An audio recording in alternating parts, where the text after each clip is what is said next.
Welcome to Women in WP, a bi-monthly podcast about women who blog, design, develop, and more in the WordPress community. Welcome to episode 17 of Women in WP. I'm Amy Masson. I'm Angela Bowman.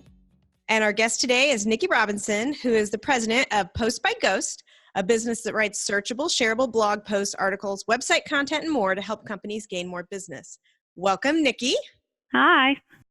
So I wanted to start off our conversation today, if you would, by telling us what your path to WordPress was. So I want to say it was about 2007 or 2008 when I formed my umbrella company, which is Robinson Writers LLC. And at that time, I needed a website to promote my business. I was mostly doing freelance writing at the time.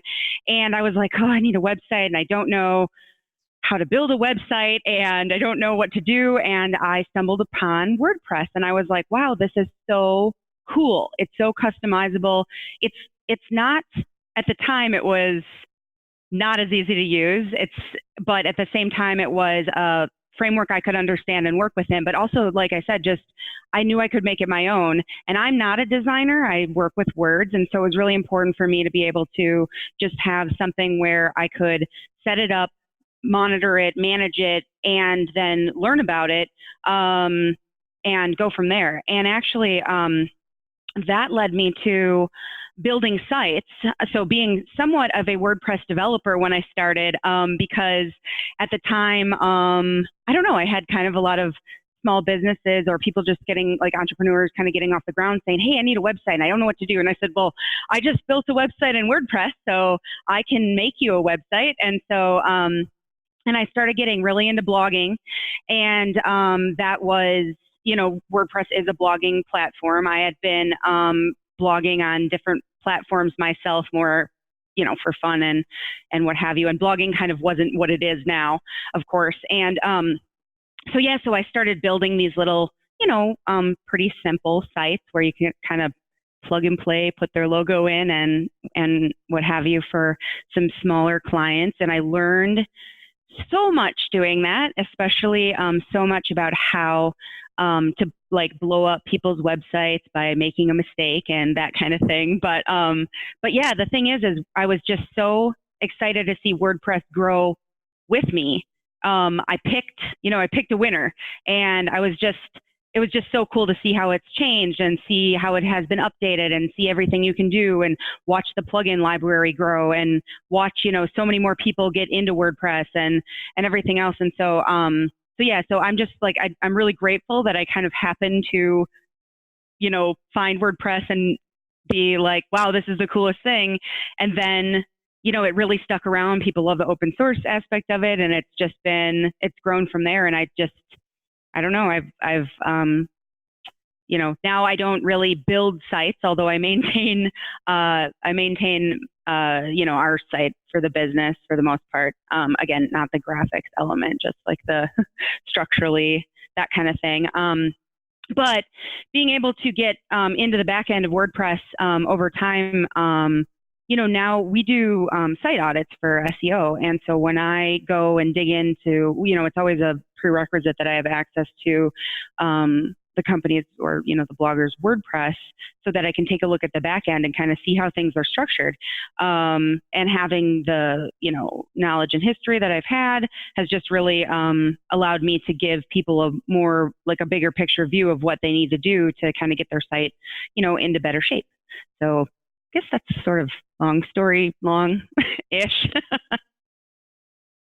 So when you got started, were you just doing writing, or did you start immediately with SEO writing? Just started with writing. I did not know a lot about SEO. I started writing probably in, I don't know. I think I wrote for my university newspaper in when there was a newspaper. So that was 2000 or something like that. So I knew, how to craft good content and how to write well. And yeah, SEO kind of came with it. I was, blogging kind of exploded for both businesses and, bloggers making a living, running a blog, kind of exploded, but that came much later. So once I kind of got in once we started getting more writing clients, I guess the thing is SEO sort of naturally came about from it. And I have I really like data and working with numbers and spreadsheets and to an insane degree sometimes. And so the thing is I wanted to work in the technical aspects a little bit more, and I wanted to, and Google just totally fascinates me. And so the SEO did come later, but I'm completely obsessed with it, and learning how to integrate, good writing and good SEO, which now come much more hand in hand than they did. Now they're very, very hand in hand, but yeah, it was a process over time, but I've been doing SEO now for, oh my gosh, I don't even know, maybe 5 years, maybe more, a while. I love data. Data is my favorite. I say that all the time. That's awesome. I always, when I come into do an SEO audit, I always say, how do you feel about spreadsheets? And some people, like, there's no happy medium. Everyone's like, oh, I totally love spreadsheets, or like, oh my God, they scare me like really bad. So then I color code them though. I think that helps. I literally have 10 spreadsheets open on my computer right this minute. Awesome. And that's pretty standard for my life. It's really funny. What do you find are like the most, when you do your site audits, what's the most common technical issues that you see on sites? Ooh, that's a tough one. I will say that being that WordPress has such endless configurations, I do find new things almost every time, which is amazing. But I will say that technically speaking, if we're working with a set, like there's one audit I'm actually doing later today, and she's, her site's been around since 2006 on WordPress. So, it's kind of been cobbled together. There's plugins on plugins and things that have been layered on top of each other. And so kind of getting in there and trying to clear the clutter and figure out what's going on. What I find is, it's not always like the number of plugins that's a problem, but what ends up happening is, you guys know, like a plugin will tell you if it's out of, if it needs to be updated, but it will not tell you if it's like out of date. So basically they'll have all these plugins that never kind of threw any warnings at them. And I'm like, ooh, this hasn't been updated in like 4 years, and I'm pretty sure it's breaking something. So, so oftentimes, and sometimes I'll pull in a more of a developer partner to run like a more full kind of plugin audit. Make sure that those plugins aren't eating up resources that are slowing down the site and just doing weird stuff. Or like sometimes they'll have performance plugins where the settings are like competing with each other I don't know. And so that's pretty much a lot of what I'm looking at is digging through, 37 plugins that are doing, what are these doing? And a lot of them like, oh, I'm familiar with this. And then it's like, what is this? I've never even seen this one before. So it's fun like that. But yeah, I would say that is something that's pretty common. I'm sure there's other things, but that's the first thing that comes to mind. Yeah, I do site audits, and that's what happens for me too. It's like, oh, you have 3 plugins that do the same thing, and maybe we only need one of these. And I totally relate to that. And especially with those older sites, that's really challenging. Yeah, sometimes we'll have bloggers where we kind of fell into this interesting niche where we ghostwrite for influencers, which is just, it's so amazing and bizarre that we fell into this, and I love it. I absolutely love it. But we work with, sometimes what happens is, well, actually very often what happens is we'll be doing an audit for a blogger, and they'll say, okay, I started this in, 2006 or 2010, and I had no idea what I was doing. And I was just like writing updates about my family and whatever. And so when we come in, now they have all this really great content that people love, like, it's recipes or it's DIY projects or, just there's a plethora of different niches that these influencers fall into.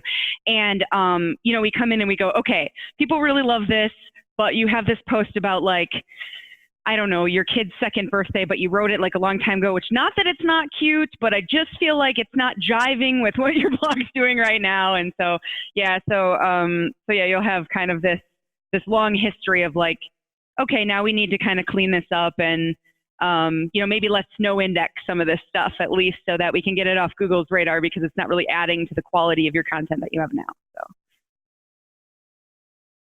Well, one of the things I wanted to ask you about, I know you talked about blogging a lot, being a blogger, the explosion of blogging. And I can say for a fact that when I started blogging back in 2014, when I started blogging regularly, it made a huge impact on my business and my traffic and my ranking.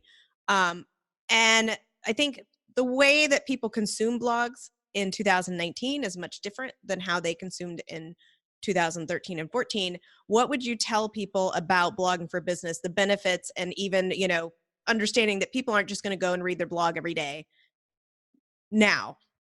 Right. Well, so that's actually why we focus on search a lot of the time, because that is the way to get people in the door. And yes, you need people. You want to grow your email list and you want to grow, get those people hooked and looking at all that content. But the reality is most people are going to look at one thing and leave.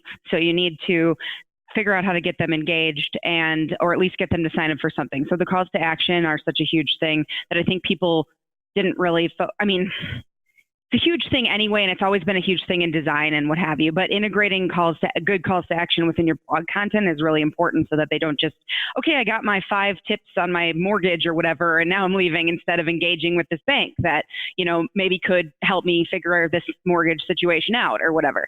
So I guess the thing is what's really interesting is that a lot of people say that people don't have an attention span anymore. We need all this bite-sized content. And the reality of that is that a lot of that bite-sized content isn't necessarily helping anybody in search anymore. So the things that tend to rank more on search are more like 2,000 to 3,000 words, not just words to have words, though. That's where another misconception is. We need really valuable words that actually, a guide to something. We want, people don't want to have to go to 6 different websites. They might want to shop around or get some different perspectives, but they don't want to go to 6 different websites for just a set of information. They want to know how to do something, and they want to problem solve. If you think about any time you Google something, it's because you have a problem. Whether you need to know what something is or how to do something, or you need someone for something, it's usually I have a problem. Or even what time is this movie? That's still a problem. I don't know what time the movie is at. So the thing is that we, what we want to do is create really in-depth content that gives people the answers, the full answer that they need, and keeps them engaged. And I was going to say something on that and I forgot. But yeah, it's not the same in the sense that I think a lot of people just shout out a lot of content to have content, and that's just not going to do anything. And there's still a misconception we need to blog, but we only want to have 300 word posts because nobody has an attention span. And I always say, okay, you know what? Put those 300 words in your email list and drive traffic from there to your longer, more in-depth article. So, but I will say in general that if you do put the effort into creating really great blog content, yes, you're going to get your search engine ranks are going to improve, your traffic's going to improve. It can take a long time. Google themselves has this, frankly, it's a really terrible video. It's 12 or 15 minutes long. But even in there, and it says how to hire an SEO, meaning an SEO company or expert, and it says any good SEO initiative is going to take you 6 to 12 months to really see a good return. But yeah, it can certainly help you. It's just about it's about putting valuable content out there, and instead of just snippets of stuff just to have stuff. And I did want to say too that a lot of businesses shy away from the word blog because it's well, I don't want to have a blog. And I think the point there is that, just having ongoing updated content, going back and updating old things and adding new pages and posts, whether you call it a blog or you call it an article or you call it your knowledge bank or whatever you want to call it, having that wealth of content is really going to help drive traffic to your website. So that was kind of a sales pitch in there, I think. Well, so I started blogging. I mean, we'd always had a blog on our website, but I went to WordCamp in 2013 in December, and one of the sessions we went on was blogging for business. And I have a business with my sister, and I said to her, let's do an experiment. We're just going to blog every day. We're going to alternate days. She took evens, I took odds, and we just started blogging. And, at the conference, and this was, 2013, so the rules were a little different. the stats they gave us were, you know, the optimum number of blog posts a week was 4. You want to shoot for 300 to 500 words. And that was kind of the standard at the time. And so that's what we did. And we did every day for a month. And then it went so well, we ended up doing every day for 6 months. And the traffic to our site and our inquiries and our leads just skyrocketed. But now the 300 to 500 words is kind of just like whatever. Google doesn't care. So when you're writing blog posts for your clients, what are your goals in terms of word count and content? So usually we don't recommend anything under about 1,200 words because if you're going to talk on anything and give people that fully formed answer, that's usually kind of what it takes to cover that. That's not to say that that type of content that you just described isn't useful. It really depends on your niche and your market though too. But like there's so many markets that are still really underdeveloped where, you know, there's less competition because a lot of what's out there is like that blogging everyday thing and what have you. So now usually we say, so we say a minimum of 1,200, usually on average 1,800 to 2,200, and you know, making sure that you have like really nice H2s in there that really break up the content, and also just anything that you can get to make the content flow better. So you know, pictures, people like pictures, and then but you know, properly optimized. So, you know, you'll have your alt tags on your pictures and all that. But then, you know, your H2s, but then, you know, yeah, use lists, use bullets, you know, break up that flow of that content. So it's not just like a big block, you know, nobody's going to really get through that. So that's the thing, is that we still have to keep in mind that we need to make it interesting to the reader, because what Google wants and what the reader wants are becoming more and more close together. Like, and that's really good. Like, that's what we want. I think people have a misconception that Google is super, super smart, and it's really not, but it's getting smarter.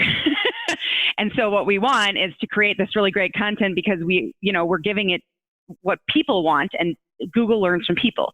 Although we all know what, you know, they say about average intelligence. So there's that to work with, but yeah, so that's kind of the general guidelines, I suppose, in terms of like, oh, and then frequency. Usually, if you can create, you know, content that's that high quality, usually we say once or twice a week at minimum. But here's the thing, like I always say, you know, if you're gonna post, if you have a goal of like, okay, 3-4 times a week, but you're really just kind of like crapping it out, and it's just not, you know, it's not good, then you know what, then do once a week and make something good just once a week. Make it longer, make it more in depth, interconnect it with your other content, try to really get that like cornerstone content nailed down. You know, do that instead of, you know, 3 or 4 snippets. It just doesn't have the same effect that it used to. And to be fair, sometimes you will see, like if you shoot out a bunch of little blog posts, you might see an increase over the short term, but long term, it's not gonna continue to play out. Like it's just, you might shoot out the gates with like a nice, you know, increase in traffic, but over time, it's just not gonna do you that much good. So at this point, with how things have evolved, so that's the thing, is like if putting more effort into things that are really more robust is kind of where people need to be right now. And then you can go back and improve stuff too that maybe wasn't previously robust. That's always an option as well. Yeah, when we started, we were really just, you know, churning stuff out just to have it. And we covered a broad range of topics, but at the time it was working. Not a lot of people were putting out that much content, you know, and even though it was shorter, some of it was okay. And so that's one of the things I do now. Instead of just producing new content, I also go back through my posts. What can be removed? What can be updated? What can be enhanced to try and get rid of the thinner content and have, you know, better quality blog posts. And I definitely am not blogging 4 to 7 days a week anymore. That's super ambitious, though. I'm like amazed that you were able to keep that up for so long. But I really like that you brought up the content cleanup, because we actually do that as part of our audit. We identify low performing content. We basically cross-reference like we use a few different tools like SEMrush and Screaming Frog and some other things, and then Search Console and analytics and everything else. We basically, here's where my spreadsheets come into play. But basically what we try to do here is like give you all the data that you need to determine like, does this post have potential, or is it just like, no, let's just get rid of it. And that's the thing, is that we've seen a lot of improvement where, you know, people go back and really put some effort into like, okay, you know what, we've identified 20 posts that have like, you know, you're floating onto page 2 with your best rank, but this is good content, you know, like what can you do to get this, you know, knock it up a notch? And so, you know, we've seen bloggers and businesses have really good success going back and updating stuff. So that's, you know, that's a really great strategy at this point, especially seeing as how much stuff has changed. And yeah, like there's tons. I mean, the one I'm doing this afternoon, I think she's got, I don't know, almost 3,000 blog posts. So like, it's a lot. Wow. Yeah. And it's great that you're working with bloggers, because that's what they do. They write. And so you can just tell them how to write better, how to write more strategically, how to improve. Do you ever work with just your business owners who have more like the brochure websites, the service industry people who aren't bloggers? I feel like that's it's harder, I find, to convince them of the return on investment and even to find the appropriate content strategy so that all this hours and hours of effort or cost put into writing this content is going to make a difference. Yeah, and you're right. I mean, it is much tougher when it's, you come in, it's like a brochure type website and they're like, well, we want to be the number one, whatever. And I'm like, well, you don't have anything on the internet though. You have like 4 things. And so, you know, we can do our best to optimize what they have and whatnot. But what we really try to do is build out individual services and offerings so that we can at least say, okay, well, there's a page for each of these things, optimize those. But yeah, the convincing someone who really hasn't done anything is very difficult. However, I try to come in and see if they can make it part of their operations in how they do things. Now, it always ends up being the last thing on everyone's list, and I totally get that because that's what happens with our blog, you know, cobbler's shoes or whatever. But yeah, the thing is, you know, I come into an organization, I say, okay, so when your salespeople are out in the field, what questions are they hearing? What are the most common questions they're asked? And without, you know, giving away all of your proprietary secrets, of course, how can we start to answer that question? Because you know what, they're going to start they're asking Google that question too. You know, they're not just asking you, and it's more and more where they're going to Google first before they even talk to you at all. So we need to know what questions they're asking, and then we want to answer them on your website. So at minimum, a lot of the time, what we'll start with is, you know, like a built-out FAQ section. Google has that new kind of schema markup for FAQs right now, but it seems to be a little bit glitchy yet. But I'm seeing some potential with that. So that actually seems like a really cool opportunity. But yeah, building out, you know, if you already have a short FAQ section, can you make it longer? Can you make some of those questions individual pages? And that itself is building out some more content that really answers those specific questions where, you know, they're coming in, they're landing on it, and they're going, oh, this is what I needed. Oh, this company offers that. Great. So that's kind of the idea there too. Or like, you know, if they're out in the field or, you know, the customer service reps on the phone. Okay, what are people calling about? You know, what do you hear yourself saying every day that, you know, because that's the other thing too, it ends up becoming a sales tool. And if you can sell them on the sales tool, that's so great because it's like, okay, so what if you could answer this question for them and then send them an article with like your email, like, hey, read this, follow up. And, you know, like then give me a ring or, you know, hey, I can follow up. Did you read the article? Do you have any other questions? You know, that kind of thing. And then that fuels more content development. So as much as they can integrate it into the like day-to-day stuff, which it's still a lot of work. It's still a lot of time. So it's still hard to make that, you know, to convince people of that. But at the same time, it really is worth it. But it is an exercise in patience. And I try to be very clear about that when I come into a new business where it's just like, okay, you're going to have to do this and you're going to have to, like some people will say, well, we've been doing this for 3 months and it's not working. And they'll either have, either it's just getting off the ground or they haven't really been doing it. Like they've been doing some of it. And it's like, okay, but if you only do 10% of it, it's not going to work. Like it really isn't going to work. So there's a lot of education there on what needs to happen to make it successful. And I think that's a challenge too, where you have to say, okay, well, here's what does work. And if I still find it amazing how frequently I'm trying to convince people of the value of long-form content, for example. Because for me, it's like it makes all the sense in the world. But of course I work in this, so I have to like take a step back, okay, understand, where everyone's coming from. But yeah, that's my 2 cents on that. And I work with a lot of companies that are like service-based companies, maybe like an exterminator or a home builder. And I have a really hard time trying to convince them why they need to have these extensive FAQs and what the value is. Oh, well, if I tell somebody how to do it, they're just going to do it themselves. And, we all know how to mow the lawn, but lawn mowing companies are still in business. It's a thing. So, just because you're providing somebody your knowledge doesn't mean that they're going to just take that knowledge and never use you. And businesses, they just tend to not want to believe me when I tell them that. So what's your response? Yeah, that's such a great point, because that's the thing is that, I can spill all of and frankly, I nearly do. There's a few things that we don't tell everyone, but I am on every audit call, I am doing some level of education. I am saying, here's exactly how you do this. Here's where you go. Here's what you put in this field, all of that. But the reality is that sometimes people just go, I don't have time, or I just don't want to learn this fully. And so I just need to hire you to do it. Just do it, And that's the thing is that, yes, those companies are in business because, I might read something about how to, mow my lawn, but if it's not on my priority list, then I need someone to mow my lawn for me. And that's the thing is that goes back to really understanding your audience. So it's like, okay, what do they want? Are they trying to save time?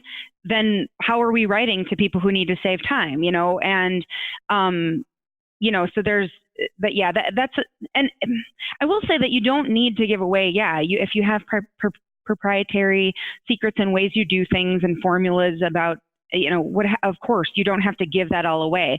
But the reality is that people are going to learn about it. They're going to go, okay. And they're more often than not going to go, okay, I now understand that this person knows what they're talking about, so I'm going to let them do it. And that's the thing is that a lot of the time, you're selling your expertise, you're selling your authority. And you're selling your, it's that EAT thing, right? The expertise, authority, trustworthiness. You're selling that so that people hire you to do the thing. Yeah. And that kind of brings up the question of local search, because sometimes we're not even talking about their blog content at all. It's just people will click on what shows up in the maps results, and just getting them high up in the local search. That's a whole other, like almost specialty. Like if you're an SEO person, you just almost want to specialize. You have your local search specialists, because it's challenging and you need to get the reviews written, and you need to have your NAP, your consistency, and all these crazy technical things that it feels so outside the control of your own website. Yeah, and honestly, we do a fair amount with local search, but I wouldn't say it's one of my specialties necessarily, because there are so many components. And this, however, a lot of the foundational principles apply, because the reality is that if you're searching for, I need a plumber or whatever, Google already knows where you are. So it's showing you, answers from local plumbers anyway. So the whole thing, and talk about a really competitive industry on pay-per-click. Holy cow. Plumbers are like, they have gone all in on pay-per-click. Let me tell you that. But, a lot of the time Google knows where you are. So it's going to give you these local, when it applies, it's going to give you local results. And so, yeah, we always encourage, if it's a smaller, especially local service-based business, building out location pages, explaining where they service, that kind of thing. It used to be more common to do more robust, like sub build outs for like each city and all that. And I think that's getting really tedious and not working anymore. I've still had people come to me and want to do that, and I usually try to talk them out of it. And I won't say that, I guess some of that is still working, but I just really feel like long-term that is not working, and that's just not going to work. But making sure that your service area is really clear, making sure, your Google My Business is set up, that you have, a system of sending out, feedback, even if it's a one question, can you rate me kind of thing, either so that gets, on whatever review system, but also, on Google My Business, encouraging, asking for those testimonials and stuff like that, asking for testimonials so that we can say, they did a great job from Angela B in, wherever you're located kind of thing, so that, so that we have those little city tags, just that more information. But local search getting real in depth in it is a crazy animal. But a lot, again, a lot of the foundational principles still apply. So I think it's still very worthwhile to apply those broader principles and then break them down into that local that local element as well. So when you're doing an audit for somebody and you're looking at their site, what's the most important thing that they take away from it? So they get your report, whatever you give to them. What do you think is the most common thing they ask after you give them that? Well, so the big thing that we provide is a plan of attack that's prioritized, because a lot of the time when people come to us, they go, I know there are things that need to be fixed, and I actually even know what some of them are. I just don't know what's worth spending my time on first. I have this glob of information. I don't know what to do with it. So we give them a plan of attack that's literally like item 1, item 2, item 3. Do them in this order, even if it takes you a year. Just try to do them in this order. But we try to give everyone the tools that they need to fix what they need to fix. Now, some of that, a lot of SEO ends up being DIY, and that's okay. It's not impossible. So what we try to do is provide like a level of education and instruction. So we do provide kind of like a keyword checklist kind of sheet, and we have basically every line item has like a set of instructions that go with it, and that kind of thing. And so and if they have something that I would like, if I go in and I say, okay, the plugins are just, they're all over the place, and it's getting very muddled. I might even recommend like, okay, I have a WordPress developer who, gets really into the nitty gritty. And so I make sure that they have the resources that they need to fix the things they need to fix. And then sometimes, they come back to us and, say, we don't have time to do this, or can you just fix, item number 3, 7, and 9 or whatever. And and a lot of the time it works really great when we're able to partner with them and work toward improving their website over time, whether that's like with a monthly retainer or what have you, where their team's working, we're working, but we both understand what we're doing and we're both on the same page where we can communicate, there's questions going back and forth, and then we can both be moving in the same direction. Because that's the thing, is that, SEO it's not a one and done thing. And, a lot of the time we recommend a new audit every 3 to 6 months, depending on the size of the site, because like we just had one where we did the last audit in, January or something. And, they fixed a bunch of stuff and they changed some things. And then, we came back, we ran a few reports, and I'm like, okay, what happened in March? Because there is some weird stuff going on here. And, and then we need to reevaluate because, things change. Google might have reevaluated how it reads your site. You might have added a plugin that's doing something that you're not even aware of, that's affecting how Google sees your site, or even just how people, user experience, just how people are, interacting with your site and all of that. So we want to make sure that people have what they need, but it still can be a lot. I mean, SEO, I really try to make it as simple as possible, but I can make a full-time SEO job out of any given client we come into, I swear. Like any one of them, I'm like, I could do 40 hours SEO per week on literally any of these clients, and it would be worthwhile and it would be a full-time job. there's always room for improvement. And probably all your clients are willing to pay 40 hours a week for you to work on SEO for their websites, right? Oh yeah, totally. One of the biggest problems I have is people come to me with this keyword in mind. I want to be number one for this. And then I go and I do my keyword research and I'm like, but there's no search volume for that keyword. And even if I keep telling them that, they don't believe me because that's what they want to search for. What's your response? Well, so lately this has been such a huge issue because I feel like people also just get really hung up on like keyword. Like, I really love this keyword. And it's like, you know what, but what are you trying to do here? What are you trying to write about? What problem are you trying to solve? Let's try. Yes, I completely agree. Like, yes, we want a high volume keyword. We want to look and see, okay, is this even possible to rank for? I will say that sometimes a low volume, but really niche keyword can work if that's your niche. But people who are hyper obsessed with it usually are like, this is really high volume and I really want this. So yeah, so I often am just like, okay, so what are you trying to do with this? What problem are we trying to solve? Let's get away from the keyword and let's dig into what your expertise is on this topic. Let's get your knowledge out of your head so that we can write about it. So a lot of the time we're trying to do, these in-depth interviews with these subject matter experts, and then we can say, you know what, this lends itself to this keyword or it doesn't. But, that's the thing. If you're really honing in on a topic that your market wants to hear about, the keywords and the semantic keywords and all that fun stuff, it's usually going to occur naturally in the text. Because if it doesn't, then you're trying to shoehorn something that's, you shouldn't try to shoehorn something into it. Like, then there's no point. There's no point in being like, well, this isn't really what it's about. We're just going to jam this in there 50 times and see what happens. So yeah, I try to get people to, I like when people are keyword aware. I just don't like them to be like hyper focused on keywords. It really distracts from creating really good content. Well, I find that they have a specific keyword they want. They have no idea if it's worthwhile or if anybody's even using it, and they get stuck on it. Like, I want people searching for this to find me. And I say, well, nobody's searching for that.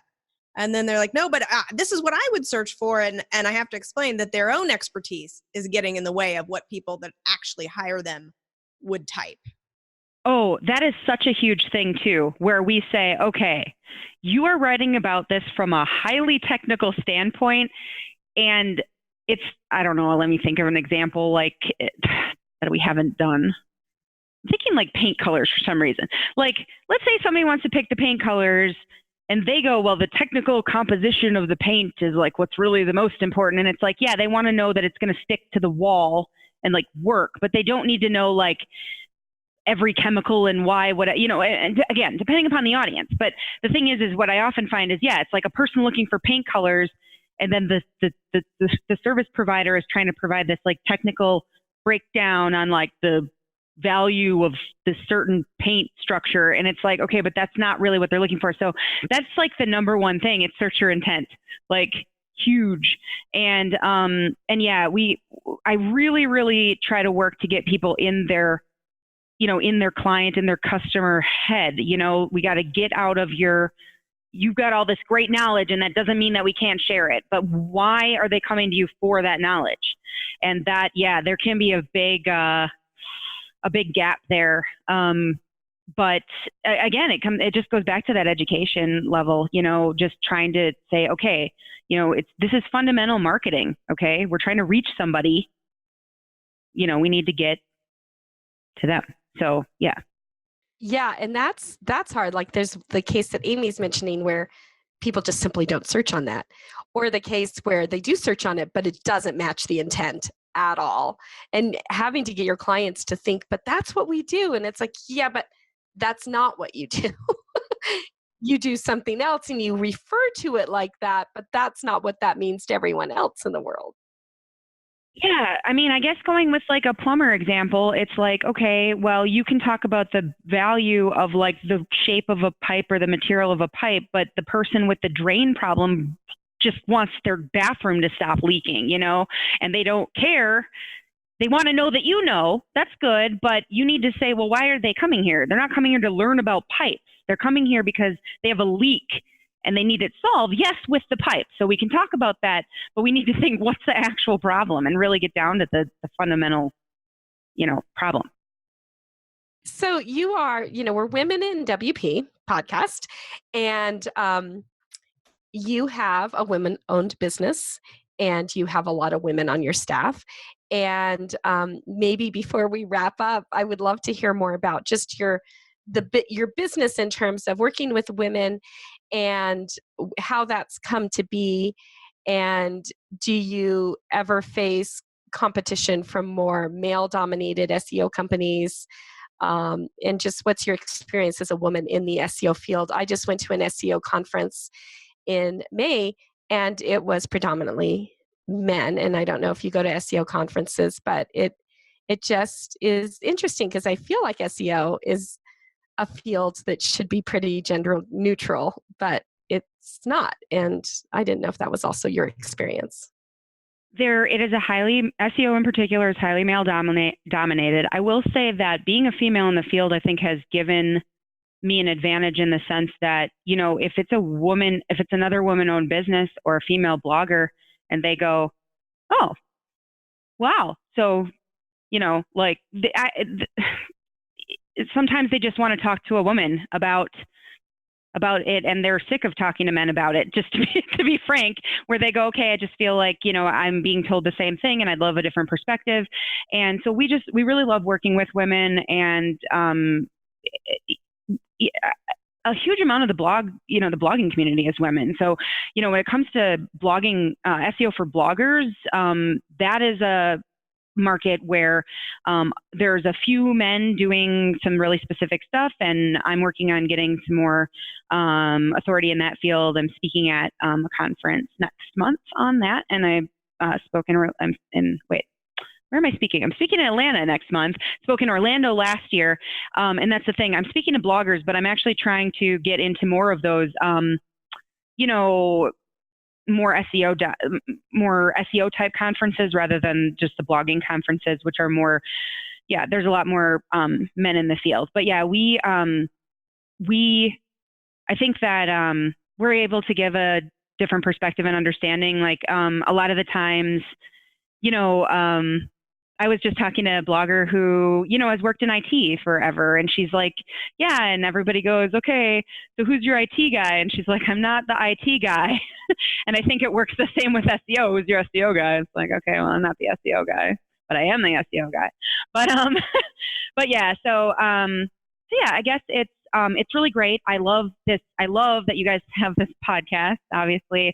And I love talking to women who work in the field. And I think there's a lot of opportunity here because there are so many female-owned businesses. And I think a lot of the time they would love a woman's perspective and expertise. And we kind of grew up in it differently and learned in it organically a little bit differently than men have, I think, in a lot of ways. And so I think that gives us an advantage in some sense to that, large portion of the population who is, also is women-owned businesses. Yeah, no, totally agree. Well, it's been so delightful to have you on today. Before we go, can you let everybody know where they can find you online? Yeah, so Niki Robinson, I'm president at Post by Ghost. It's Post plural, Ghost singular. My website is postbyghost.com, and you can email me. Actually, if you want to do my Gmail, if you're not sure on the spelling, it's niki333@gmail.com. Definitely recommend anybody who wants to shoot me an email. I love corresponding with people, questions, totally hit me up. I love talking to new people, and I love talking to other women who work in WordPress. It's been so great to meet you. Oh my gosh, so great talking to you guys. Thank you so much for having me on today. It's been great. Thanks for being here. Thanks for listening. Follow us on Instagram, Twitter, or join our Facebook group. Not already subscribed? Well, you can find us on Spotify, Stitcher, Google Play, and iTunes. Did you know that you could help support the Women in WP podcast? If you head on over to our Patreon page, you'll find additional content and some cool perks if you want to set up a monthly donation of $1 or more. And finally, you can find all show notes, links, and transcriptions at our website at womeninwp.com. Until next time.